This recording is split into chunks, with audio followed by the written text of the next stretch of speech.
Hey guys, Lancer here. I wanted to try something new. I'm going to make a tier list for the 2021 Commander decks, and if anyone is interested, I'm going to see if I can do this for all of the years in the past, and maybe do a best of or top 10. We already know what the top 3 are, but things have changed a bit, and there might be some surprises that will come up. So we'll go through each of the Commander decks as quickly as we can, because there is 11 of them or something, and we'll just see which ones had the most impact to the Commander format for 2021 and which ones are the best value for money, knowing that the Elvish and the Phantom decks are half the price as well. So let's get right to it.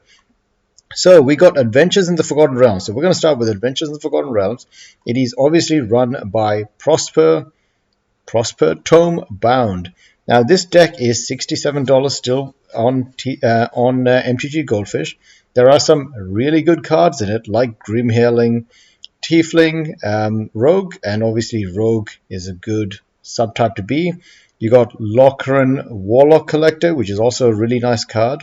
I'm not going to go through the cards themselves, Vandal Blast, because obviously it's going to be playability and how well it actually feels when you play it, based on the commander mostly, but then also what cards they've included.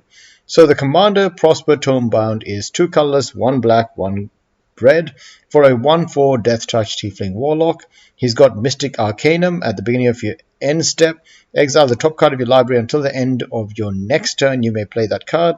Pact Boon, whenever you play a card from exile, create a treasure token. Perfect card, amazing synergy. Treasure tokens, he's got a lot of things going for him. And you can upgrade this guy quite easily as well with a lot of treasure token bonuses. Since he is in black, it actually works out really well. You could get the... what's the one that's...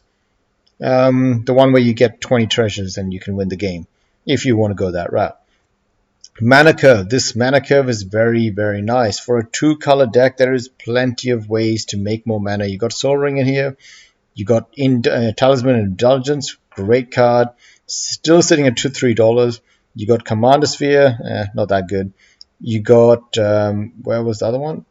Unstable Obelisk, not that. It's okay. Rakdos Signet, yes. Mindstone, yes. This deck has got plenty of Artifact Ramp in it. It's got 39 lands, which I think may be a bit too high if you think about it, because there are some expensive cards in here, but overall, I feel like this deck could probably do with a bit of thinning out for higher end cards and probably some thinning out for lands as well. But it plays perfectly fine. You feel sometimes that you're on the back foot because you are playing with a lot of spells that are ones off. Things like Disrupt Decorum, perfect card. Obviously, those are the ones you want to expect. Things like Consuming Vapor, on the other hand, target player sacrifice a creature, you gain life equal to that creature's toughness, then you rebound. If you cast this from your hand, exile it as a result. At the beginning of your next upkeep, you may cast this card from exile without paying its mana cost. It's good because of your commander, but it's still a very expensive card for what it does. Then you got other pretty cool cards like Bitminios Blast. It's tough to say, but they're just too expensive. Removal should really be cheap, instant, and you're off to go. Outside of that, great deck. I still think that there is some heavy competition for decks like this, so I am going to have to put this, if I can find them, probably in the B tier. If you guys can see that, I think that's him. Maybe. Yeah, that's him. That is actually terrible for the graphics. Maybe can I zoom just this page in? Okay, that's still terrible. I was hoping for just a picture, but maybe I should have just gone for the picture instead of the name, because it cut off the name as well. Anyways, continuing on. Aura of Courage. So this deck is still worth $91, with some of the heaviest hitters being Pure Steel Paladin, which is actually used in some modern decks. Heroic Intervention, a amazing commander card. Nature's Law, new art, kind of creepy, but perfectly good commander card. Robe of Stars, very much in demand. Sword of Animist, very much in demand for a green deck. It is a 3-color deck, which means that it does require some more support from green to get all of the effects. This deck is actually quite insane. One colorless, one green, one blue, one white for a 4/4 Vigilance Elf Knight. You may look at the top card of your library at any time. You may cast auras and enchantment spells from the top of your library. When you cast an equipment spell this way, it gains when this equipment enters the battlefield. Attach it to target creature you control. Amazing card. Too bad it doesn't say that for auras as well, but just the fact that it says it for equipments makes it really nice. This actually completely stuffs up that monk, who I actually made a commander deck for, because that monk says you can cast anything that is non-creature spells. This one is specifically equipment, but I made that into an equipment deck, but now obviously this one is better. It's got green in it. So, and it's got, I mean, the other one had blue, red, and white, but this has got green, so it actually makes it sometimes better. Overall, this is a really powerful deck. It's got Utopia Sprawl as well, just as an added bonus. You can obviously get that out of this deck and sell it, or do anything else you want with it, but it's a good card. Yeah, I don't really know what else to say about it. I played it. The only problem is that you sometimes feel a bit awkward because you're obviously going Voltron, but you can fix that with a couple of baubles. You just protect the commander, let it sit on the field. You don't even give it the bonuses. They can remove it if they want, but then you got a pretty strong bauble. Make sure it's got vigilance and trample and protection from everything. Yeah, it's a good deck. Plenty of ways to upgrade it. Really cool to be able to play in these colors straight off the top of your library. Equipments are always going to get more and more support. So I would actually give this deck, and you guys can complain or let me know. I can always improve these as well as time goes on. I'd give it an A, just because you're also going to get some value out of it as well. $91 to $67 for a $40 deck. Dungeons of Death. So, Sephiroth of the Hidden Ways. Playing a dungeon deck where you crawl through the dungeons every single time you can get. I had a bit of a problem with this deck, mainly because even if it's got some value in the cards, the problem was how it played. You kind of felt like you were playing the game kind of by yourself, even with the cards it's got and the benefits you get from it. It's a tough one. Like there's no, I mean, I don't want to say there's no green in it, but there's no green in it. And crawling through the dungeons, which is the theme of this deck, sounds cool, but really just feels awkward when things don't work the way you expect. And you don't really get much say in it. Really, people can just board wipe, and you just can't get through the dungeons. You can't get back in the game as easily as you want to. Draconic Rage, controlled by Vrondis, Rage of Ancients. Dragon Barbarian, 5/4, pretty good win. I like my barbarians. I love my barbarians. I played one for a long time. Whenever Vrondris, Rage of Ancients, is dealt damage, you may create a 5/4 red and green dragon creature token with when this creature deals damage, sacrifice it. Whenever you roll one or more dice, you may have Wanderers deal 1 damage to itself. This card is actually quite impressive because it has 2 different ways of coming into play. You can either deal damage to it by rolling dice, or you can deal damage to it with the normal cards that deal damage. Now, they haven't added too many of those in here, if I remember correctly. I edited so many of my decks, it's hard to tell. No, but there is a card that I use for my dinosaur deck, which lets you deal 1 damage to all creatures on the field by paying 1 red. And those kinds of cards work really well with this. You also have some really cool, unique cards like Cluth, Unrivaled Ancient, which is still worth $11. You got Druid of Purification, which is a hard to come by card. Kindred Summons, which is amazing. Neverwinter Hydra, it's okay. It's an expensive card no matter what. Yeah, so the value is held in a couple of different places, but I think that the fact that this guy allows you to play with the dragon idea, but then also 2 different ways with the damage and dice rolling, means that there's a few different cool ways to play him. I'm probably still not, I mean, it's still a tough deck to get rolling. It's very straightforward. It's a huge creature-focused deck, 27 creatures, including your commander. Pretty much everything else supports your creatures. So I think it's one-dimensional. So as far as fun goes, I'd probably give it a B, similar to the Tiefling. So that is all of the Forgotten Realms. No S tiers for Forgotten Realms. Let me know if I did that wrong. If you guys think there's an S tier in there, it'll be fine to update me. So moving on, what have I done? Sorry, let me just get to where all of my commanders. Okay, that was weird.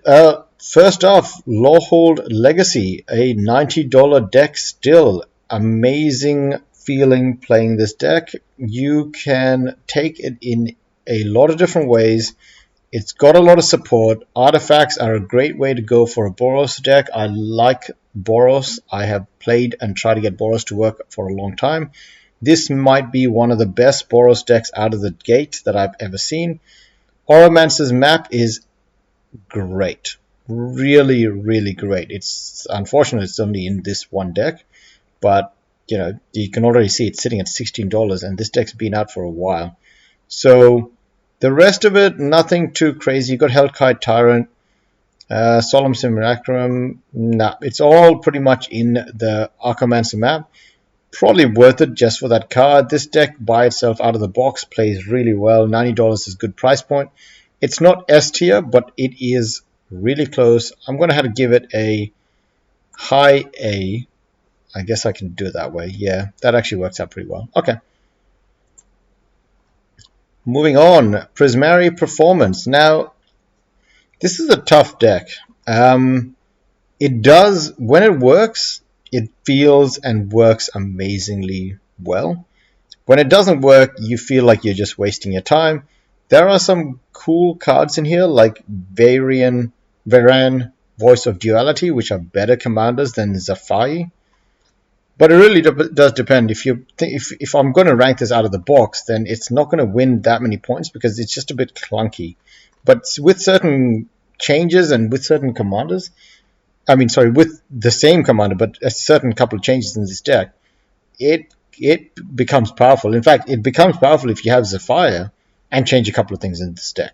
So I think this deck is a great base for a lot of new cards for people to try out an Izzet themed deck that exactly does what Izzet's meant to do.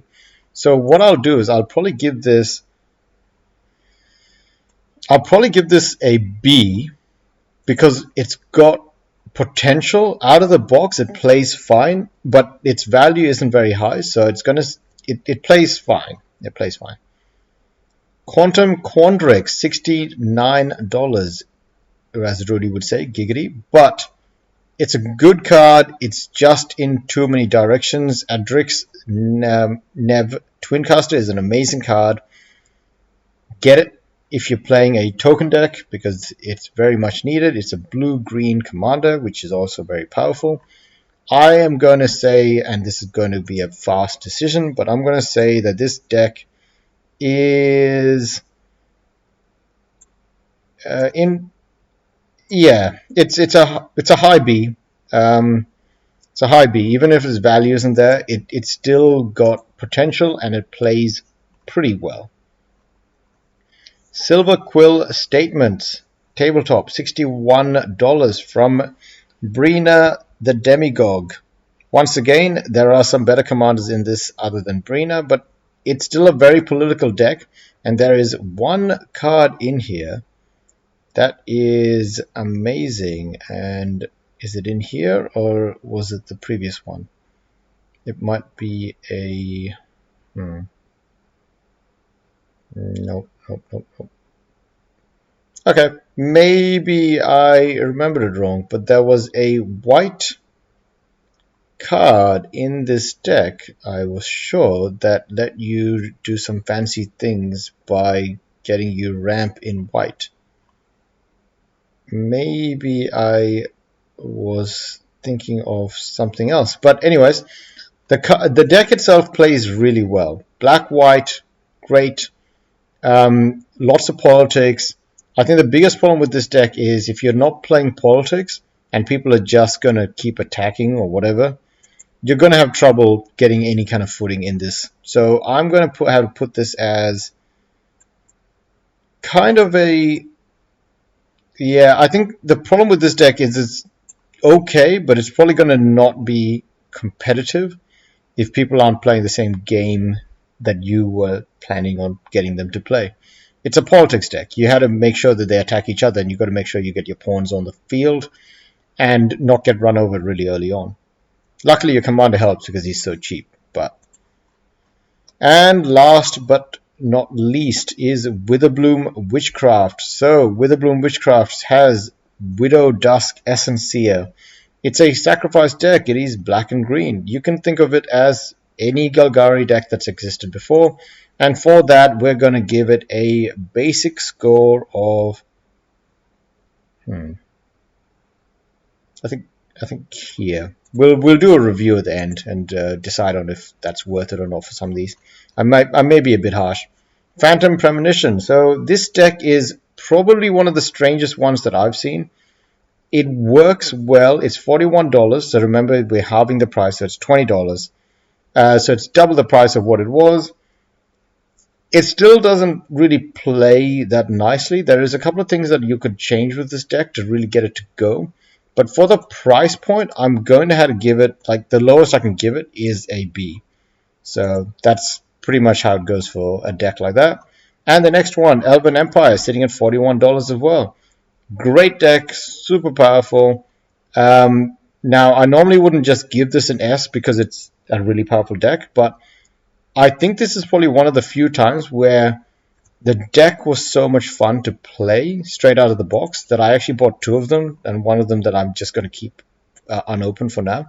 So I think that's probably going to be our first S tier, but we're going to do one last check and make sure that I've got this right, because I might have been a bit too harsh, because I started off with putting the Naya Portal as a B, but I'm going to revise that and put that as an A, and I'm probably going to get Lawhold Legacy and give that a S tier as well, and that's probably going to be the ranking. So Elven Empire, Lawhold Legacy, Aura, something, Portal.